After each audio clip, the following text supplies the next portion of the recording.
Hi, I'm Pattu from freefincal. Today let's talk about Parikh Conservative Hybrid Fund once again, and in particular who should invest in it. I'm talking about this now because the first fact sheet of the fund is now available. The fund has collected about 292 crores since the NFO period and the period after that. The fund manager has the chief investment officer has opened the fact sheet with a note explaining why there were so many unknowns when the fund launched and how these unknowns have been solved. I'm talking about Rajiv Thakkar.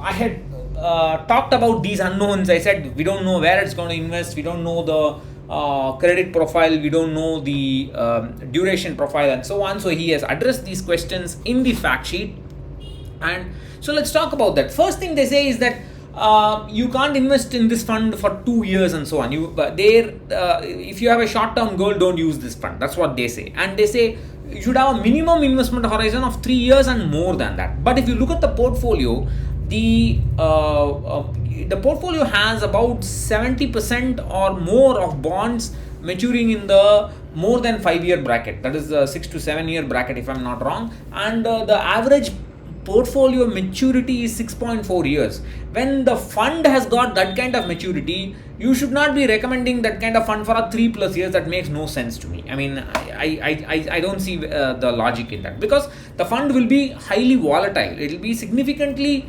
volatile compared to a liquid fund or a money market fund, and only experienced investors can use it for even for 6 to 7 years. If you have a goal in 6 to 7 years, only experienced investors can handle that kind of volatility. And please understand that the fund is open-ended. So and they have made it clear that they will not be changing the average maturity dynamically like a dynamic bond fund or so on. This means that suppose you have a 6 or 7 year goal, when you start investing, the fund will have an average maturity of 6 years. In the 6th year of your investing also, the fund will have an average maturity of 6 years. So that as your goal deadline approaches, the fund will become more and more volatile to you relatively, because it will always be investing in those kind of bonds. But whereas your need will it's going to be in the next 1 year or so. So which means that before the goal, you will have to do an additional switch to a liquid fund or money market fund, something like that. So an additional tax incidence will be there. So you have to pay tax once for redeeming from this fund, and then for the final redemption from your SB account or liquid fund, etc. So only experienced investors can use it for short-term goals, less than 10 years, and new investors are better off without it, because the fund will be quite volatile. And it's investing in state development loans. State development loans have a bond depth much lower than that of RBI or Government of India bonds, so the volatility could be higher. And if you look at the yield to maturity, modified duration, and average maturity of the fund compared to the gilts, there are many gilt funds who are which have a comparable yield to maturity and the average portfolio duration. Yield to maturity is high for this fund because it has chosen state development bonds. They have a higher yield than gilts. There's a small alpha on that with respect to gilts, but most of it is basically state development bonds.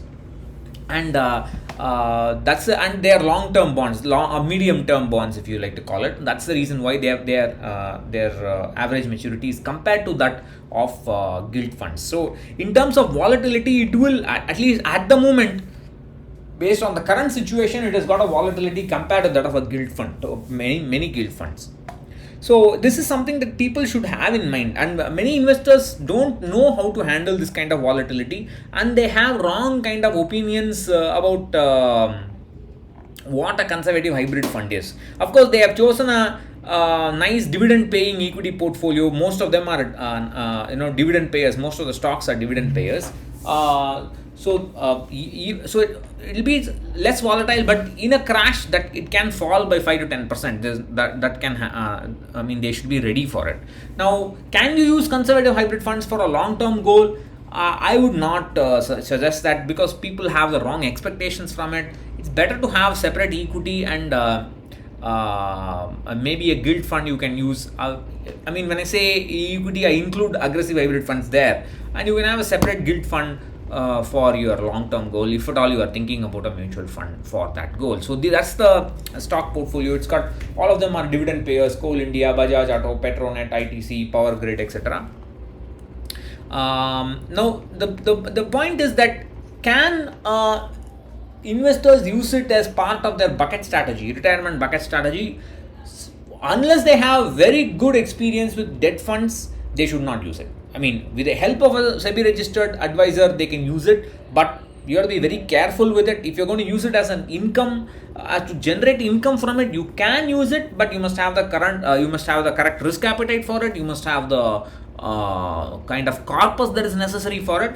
So I would suggest that don't use conservative hybrid fund for short-term goals. For medium-term goals, experienced investors, 5 to 10 years, only experienced investors to use it. Long-term goals, it's better to use gilt funds, I would say, and you can use this fund for as part of a retirement bucket strategy, but again, it should be done only by those who have the experience and who can appreciate the associated risks.